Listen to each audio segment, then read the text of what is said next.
नमस्कार and welcome to all of you in global. दोस्तों, आप लोगों को पता होगा कि इसराइल और हमास का जो वॉर है इसको 1 महीने से ज्यादा हो चुका है। 7 अक्टूबर 2023 को हमास जो है उसने अटैक किया था इसराइल पे, जिसके बाद ये जो पूरा वॉर है इसकी शुरुआत हुई थी। इस हमास के अटैक में ऐसा बताया जा रहा था कि 1400 जो लोग हैं इसराइल के वो मारे गए हैं। साथ ही साथ 240 लोग ऐसे हैं जिनको हमास ने हॉस्टेज बना लिया, यानी कि इनको अपने पास रखा हुआ है। उसके बाद फिर इसराइल ने अटैक करना शुरू किया गाजा स्ट्रिप पे, यानी कि हमास के अगेंस्ट में। और इसमें ऐसा बताया जा रहा है कि सिर्फ 1 महीने के अंदर, यानी कि अराउंड 33 दिन हुए हैं, आप लोग अभी तक देख सकते हो, सिर्फ इतने ही टाइम में 10,000 फिलिस्तीनी जो है वो मारे जा चुके हैं इसराइल के अटैक, जो कि एक आप लोग खुद अंदाजा लगा पा रहे होंगे कि काफी ज्यादा बड़ा नंबर है। सिर्फ 1 महीने में इतने ज्यादा लोग जो है वो मारे जाना, ये बता रहा है कि ये जो वॉर है ये कितना बड़ा रूप लेते जा रही है और कितना मैसिव जो वॉर है वो बनता जा रहा है। ये अभी हाल में ही आप लोग को पता होगा कि G7 कंट्री जो कि हमेशा से इसराइल को सपोर्ट करती है, इसराइल का ये जो अटैक है इसको सेल्फ डिफेंस का नाम देती है कि इसराइल अपने सेल्फ डिफेंस में ये कर सकता है। ये कोई भी ऑपरेशन नहीं है इसराइल का गाजा स्ट्रिप पे, वो अपने सेल्फ डिफेंस में ऐसा कर रहा है। ये G7 कंट्रीज जो है इनका कहना होता है। इसराइल को आप लोग कह सकते हैं ये शुरू से सपोर्ट करती है। इनने भी अभी हाल में ये कह दिया कि अब पूरे टाइम के लिए इसराइल को ह्यूमैनिटेरियन पोस्ट जो है वो लेना चाहिए, यानी कि ये जो पूरा वॉर है ये इसको रोक देना चाहिए, ताकि जो भी एड है, जो भी मदद दुनिया भर की कंट्रीज पहुंचाना चाहती हैं गाजा स्ट्रिप में लोगों के पास, वो पहुंचाया जा सके। इसराइल का इसमें कहना है कि हम लोग ठीक है थोड़े टाइम के लिए ये जो पॉज है ये तो ले सकते हैं, लेकिन सीज फायर का कोई भी सवाल नहीं पैदा होता जब तक जितने भी लोगों को हमास ने हॉस्टेज बनाया है उनको ये वापस छोड़ नहीं देता। यानी कि 240 लोग जो भी हमास के पास है, इसको इसराइल का कहना है कि तुरंत छोड़े, तभी हम लोग ये जो वॉर है इसको रोकेंगे। उल्टा अगर आप लोग देखो ना तो ये बताया जा रहा है कि इसराइल ने हाल में ही एक काफी ज्यादा स्ट्रेटेजिकली एज जो है वो डेवलप कर लिया। दरअसल हुआ क्या है कि आप लोग को पता होगा कि नॉर्थ के रास्ते गाजा स्ट्रिप में जो इसराइल है उसने अटैक करना शुरू किया था, और जिससे पहले इसराइल ने मौका भी दिया था जो भी यहाँ पर सिविलियंस है कि वो भाग के साउथ में चले जाए, क्योंकि यहाँ पर जो हमास के टेररिस्ट है हम उन पे अटैक करने वाले हैं। और अभी ये बताया जा रहा है कि यहाँ से भी इसराइल की जो मिलिट्री है, इसराइल की जो फोर्सेज है वो एंटर कर चुकी है। यहाँ पर आप लोग देख सकते हो, और पूरे ये जो गाजा स्ट्रिप है इसको इसराइल ने 2 टुकड़ों में बांट दिया। यहाँ पर भी इसराइल की फोर्सेज है और यहाँ से भी इसराइल का जो अटैक है वो हो रहा है।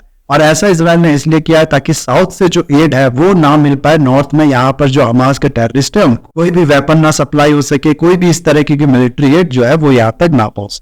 उसके अलावा अगर आप लोग देखो तो हाल में ये भी न्यूज आई है कि इसराइल ने एक काफी इंपॉर्टेंट जो हमास के लीडर है, जिनको ये बताया जा रहा है कि ये हमास के लिए वेपन बनाया कर, हमास के वेपन मेकर थे ये, आप लोग ऐसा कह सकते हो, उनको हाल में ही मार गिराया। इनका नाम यहाँ पर आप लोग देख सकते हो स्क्रिप्ट पे, इनको हाल में ही मार गिराया इसराइल ने, और इसको काफी ज्यादा बड़ी अचीवमेंट जो है वो मानी जा रही है इसराइल। तो ये बता रहा है कि इसराइल जो है वो पूरे मूड में है इस वॉर को एंड तक ले जाने के लिए, यानी कि हमास को पूरे डिस्ट्रॉय करने के लिए। और दूसरी तरफ अगर आप लोग देखो तो ईरान हो गया या फिर जॉर्डन हो गया, इस तरीके की कंट्री जो है वो इंडिया पे प्रेशर बना रही है कि इंडिया भी अपना जो रोल है वो इसमें प्ले करे। इंडिया भी कोशिश करे कि ये जो वॉर है इसमें सीज फायर डेवलप हो, यानी कि दोनों पार्टी जो है वो रुक जाए।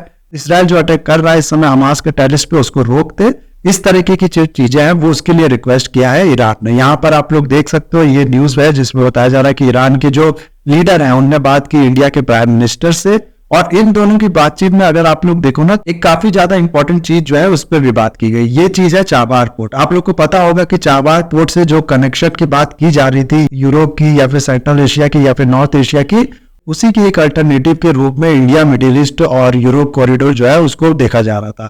और ऐसा कहना है शुरू से, जब से ये वॉर जो है ये शुरू हुआ है बहुत से एक्सपर्ट्स का, कि यही जो डेवलपमेंट प्लान था ना, यही जो कॉरिडोर था, इसको रोकने के लिए ये जो हमास ने अटैक किया था 7 अक्टूबर का वो किया था। क्यों? क्योंकि इसके बाद जो इसराइल है उससे अरब देशों के जो रिलेशन है वो बिगड़ेंगे कि इसराइल जो है वो मुस्लिमों पे अत्याचार कर रहा है, ये कर रहा है, वो कर रहा है।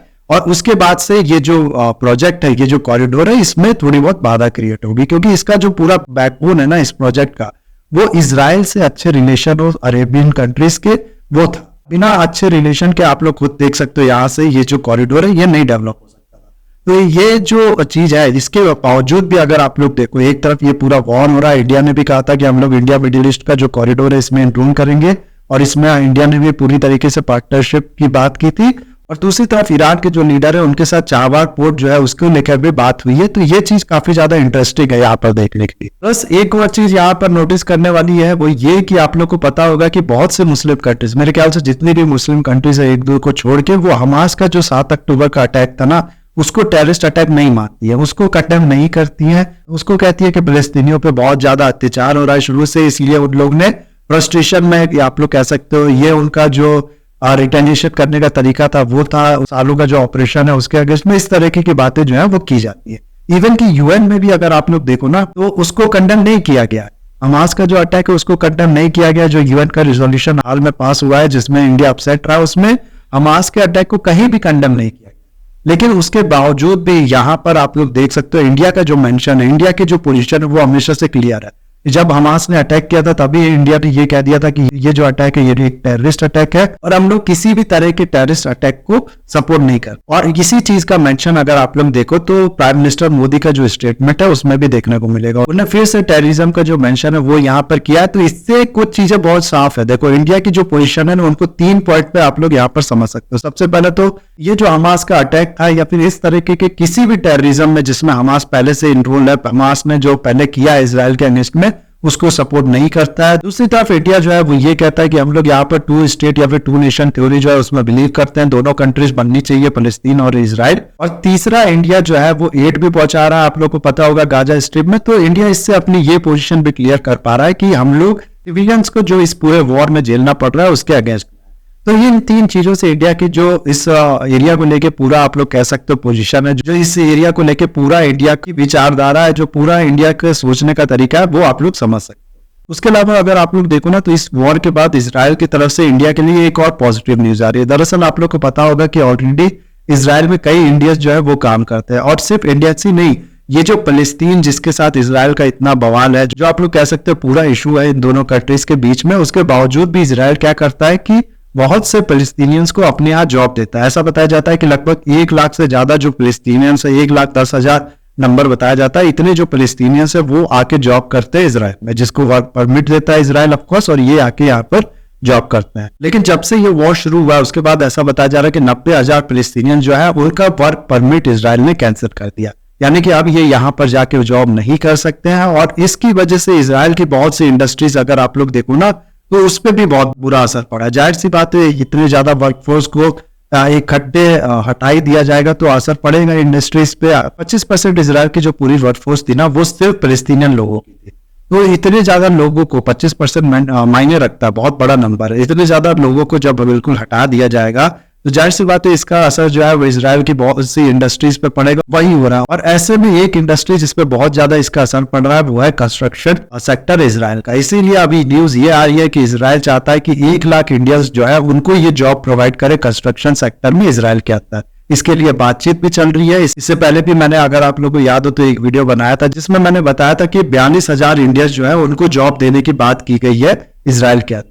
उसके लिए तो जो डील्स है वो भी साइन हुआ है, जो भी कॉन्ट्रैक्ट इजराइल और इंडिया के बीच में वो भी साइन हो गया। लेकिन अब उसके बाद ये कहा जा रहा है कि 1 लाख इंडियंस को और सिर्फ कंस्ट्रक्शन सेक्टर में जो जॉब है वो प्रोवाइड की जाएगी। तो लेट्स सी क्या होता है। अगर ऐसा होता है तो जाहिर सी बात है इंडिया के लिए ये काफी अच्छी डेवलपमेंट होगी। ये इंडियंस बाहर जाके जॉब करेंगे तो वहां से जो पैसा है वो भेजेंगे इंडिया में। ऑलरेडी इंडिया जो है वो रेमिटेंस के मामले में नंबर 1 पे आता है, जिसका फायदा ऑफकोर्स इंडिया की जो गवर्नमेंट है उसको भी होता है। तो ये जो लोग हैं ये जाके और काम करेंगे इजराइल में, तो इंडिया में ये लोग पैसा भेजेंगे तो इंडिया को और इसका फायदा मिलेगा। और ओवरऑल आप लोग कह सकते हो इंडिया के लिए ये काफी ज्यादा पॉजिटिव न्यूज है। तो अभी तक तो ये न्यूज आई है, लेकिन लेट्स सी आगे क्या होता है, इस चीज को लेके कितनी बात आगे बढ़ती है। आगे मैं और आप लोग को एक टॉपिक से रिलेटेड अपडेट देता रहूंगा। अभी के लिए मुझे दीजिए इजाजत। आई होप वीडियो जो है आपको अच्छा लगा होगा। इसे लाइक, कमेंट, शेयर, सब्सक्राइब जरूर कीजिएगा। That's all, have a nice day.